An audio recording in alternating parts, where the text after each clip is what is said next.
क्या होगा रोमाना।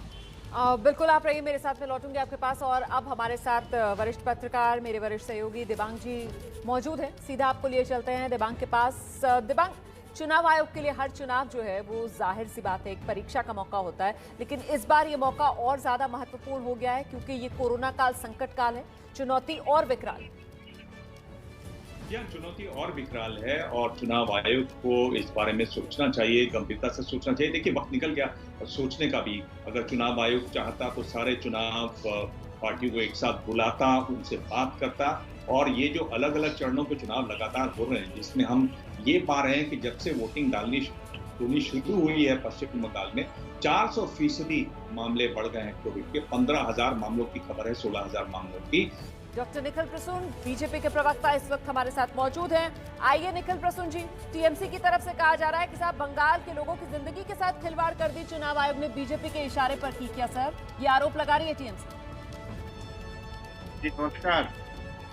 देखिए, आज लोकतंत्र का महापर्व है, उसका एक और चरण है। इसमें मैं पश्चिम बंगाल की महान जनता को फिर से इस महापर्व में अपना योगदान देने के लिए आमंत्रित करता हूं और अभी अपनी इच्छा अनुसार पूरे कोविड प्रोटोकॉल्स का पालन करते हुए बड़ी संख्या में आए, ऐसी उनसे विनम्र विनती है। देखिए, मैं ऐसा मानता हूं कि आज का ये चुनाव बड़ा महत्वपूर्ण है क्योंकि आपने देखा कि 2016 में हमारी सीटें थी ही नहीं, बिल्कुल भी नहीं। और उसके बाद जो पिछला लोकसभा चुनाव हुआ उसमें कम से कम 34 या 35 में हम 16 सीटों पर आ गए। पड़ी हुई है, जनता की कोई फिक्र नहीं है। मैंने कोरोना को लेकर सवाल किया सर। यहाँ पर जो सियासी प्रतिद्वंदी आपकी वो कोरोना को लेकर आपको घेर रहे हैं, वो आरोप ये लगा रहे हैं कि साहब चुनाव आयोग जो है वो प्रधानमंत्री और गृह मंत्री की ज्यादा सुनता है, लोगों की फिक्र नहीं थी। कोरोना की चपेट में आ गए आप लोगों की चुनावी महत्वाकांक्षा की वजह से लोग, ये नजर आ रहा है आप लोगों को। जिम्मेदारी लेंगे आप लोग या नहीं? कर रही है। और देखिए ना, टीएमसी के प्रवक्ता मानव जायसवाल हमारे साथ मौजूद हैं इस वक्त, उनसे जान लेते हैं। मानव जायसवाल जी, सुना ना आपने? निखिल प्रसून जी कह रहे हैं कि साहब जैसे जैसे चुनाव आयोग ने किया हमने तो वैसा वैसा किया, तो फिर आप लोग बीजेपी को कटघरे में क्यों खड़ा कर रहे हैं? पहले मैडम नमस्कार, गुड मॉर्निंग टू इंडिया। और ये आज लोकतंत्र का पर्व है। मैं सभी बंगाल के जितने भी हमारे जनगण हैं जो जाके वोट दे रहे हैं, मैं उनका धन्यवाद देता हूँ और उनको चेतित करता हूं कि भाई आप सुरक्षित स्थानों में जाएं और कोरोना का प्रोटोकॉल मेंटेन करें। और हमारी सारी संवेदनाएं हैं उस पूरे परिवार से, उन पूरे परिवार वालों से जिन्होंने अपने प्रियजनों को इन कुछ दिनों में खोया है।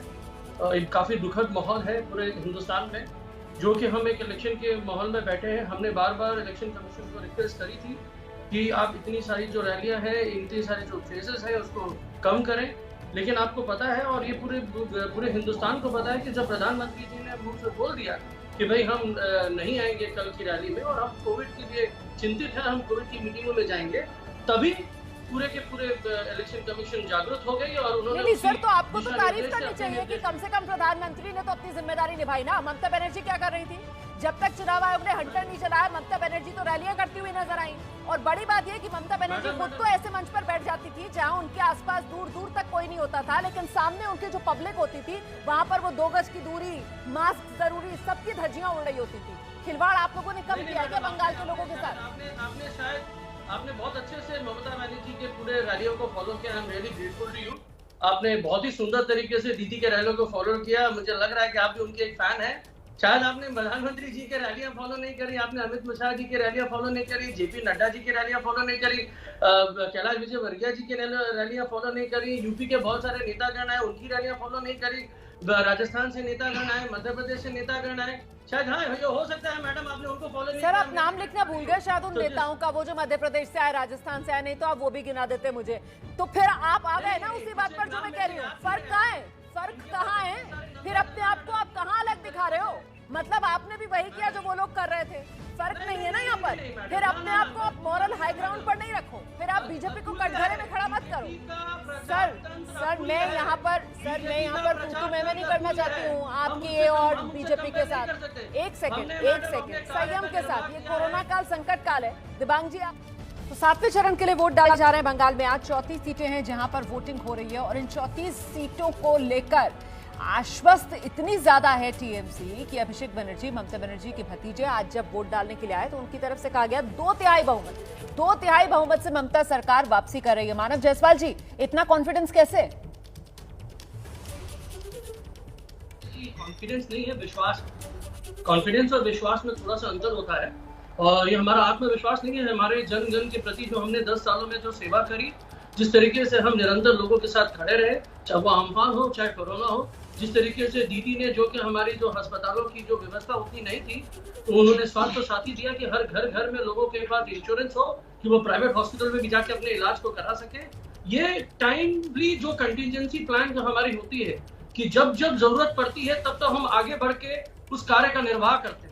हमने ऑनलाइन डिजिटाइजेशन को निखिल प्रसून जी, डॉक्टर निखिल प्रसून जवाब दीजिए। और हर तो कह रहे हैं हमने तो इतना बढ़िया काम किया है, इसी के आधार पर हम तो पूरे यकीन से कह रहे हैं 2/3 बहुमत वापसी होगी। देखिए, जो तृणमूल कांग्रेस की सरकार है, इसने 2-3 चीजों को अपने जो प्रशासन है उसका आधार बनाया। पहली बात, जो कट मनी का जो कल्चर है, जो भ्रष्टाचार की कल्चर है, उसको संस्थागत रूप दे दिया। तो जितनी भी सरकार की योजनाएं थी, दूसरा ये किया कि केंद्र सरकार की सारी योजनाओं को इन्होंने ब्लॉक कर दिया।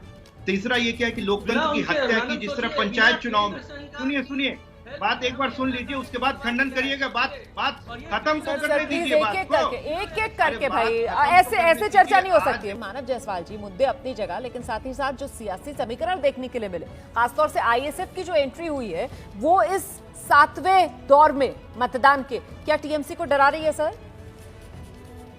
मैडम, कोई डर नहीं है। ये तो बात, ये जो शब्दावली है ये हमारे डिक्शनरी में है ही नहीं। डर बोल के तो टीएमसी में कुछ है ही नहीं। क्यों नहीं है? क्योंकि हमने कार्य का निर्वाह किया, हमने लोगों के साथ जुड़ने का काम किया, और हर परस्पर हर लोग, मैंने आप पूछ लीजिए, बंगाल में हर दूसरा आदमी टीएमसी से प्रभावित है किसी न किसी तरीके से, चाहे वो स्वास्थ्य साथी हो, चाहे कन्याश्री हो, चाहे रूपश्री हो, चाहे सोबुत साथी हो, चाहे निर्मल बंगला हो, और ऐसे बहुत सारे हैं, खाद्यश्री हो जो हमने किसानों के लिए करा। ठीक है मैडम, मेरी चिंता एक और है मैडम, जो मैं चाहता हूँ कि आप लोग बड़े मीडिया चैनल से कभी ना कभी आप लोग इलेक्शन कमीशन के भी पक्ष को रखे, कि भैया उनसे पूछे कि भाई क्या कारण था कि उन्होंने कोरोना के बाद भी, जब हमने कितने बार अनुरोध करा कि 4 चरणों के आप 1 चरण में करा लीजिए, हजार कंपनियां हैं इनकी। सर कभी बीजेपी, कभी चुनाव आयोग, आप सबके पाले में गेंद डाल रहे हैं सर। मैं तो बस आपसे इतनी गुजारिश कर रही थी, और दिबांग जी भी यही गुजारिश कर रहे थे कि बेहतर होता अगर आईना हम लोग खुद देख लेते ना सर, तो बेहतर रहता। खैर, आप जो सवाल उठा रहे हैं यहाँ पर, उठा रहे हैं सर, उससे इतर मैं लिए चलती हूँ जरा दर्शकों को। जल्दी से डॉक्टर निखिल प्रसून के पास जवाब दे दीजिए, उसके बाद दिबांग जी इंतजार कर रहे हैं। निखिल जी आइए जल्दी से। 6,000 देंगे किसान सम्मान के लिए, और पहले से जो 4,000 बढ़िया है सर, बढ़िया। ये जो डबल इंजन वाली, लेकिन ये जो डबल इंजन वाली आप लोग फिलॉसफी बताते हैं, अभी पता है ना आपको किस तरीके से, जब कोरोना का कह रहे हैं तो इसी डबल इंजन को लेकर आप लोगों से सवाल भी पूछे जा रहे हैं कि भाई डबल इंजन की बात करते करते आपने लोगों के चेहरे पर डबल मास्क चढ़वा दिया। आइए मानव जायसवाल जी, बड़े आप लोग खैरखा बनते हैं अल्पसंख्यकों के, मुसलमानों के। सुना आपने, डॉक्टर निखिल कह रहे हैं कि साहब इस बार अल्पसंख्यक भी बीजेपी के साथ है। कुछ नहीं किया पहले तो मैं डॉक्टर साहब को नमस्कार करूंगा। पता नहीं कौन सी गणित की ये बातें कर रहे हैं, लेकिन सबसे बड़ी बात है डॉक्टर साहब, 10-20%, 30% से सरकार नहीं बनती है। सरकार बनाने के लिए 45-40% की जरूरत पड़ती है महाराज। तो हमारे पास पर्याप्त परसेंटेज ऑफ वोटर्स हैं, तो हमको ये ना बताया जाए कि भैया अल्पसंख्यक क्या होती है, मेजोरिटेरियन पॉलिटिक्स क्या होती है, और जो धर्म की राजनीति करते हैं उनके मुंह से अगर ये कर्म की राजनीति सुननी पड़ती है तो बड़ा हास्यास्पद होगा। आपने तो वही किया ना, धर्म की राजनीति करते हैं, उनको राम भरोसे वोट चाहिए, वो राम भरोसे वोट चाहिए, और हमको कर्म भरोसे वोट चाहिए। आपने क्या किया? निर्वाह कर रहे हैं, उनको तकलीफ है। हमने कर्म के लिए द्वारे किया, उनको तकलीफ है।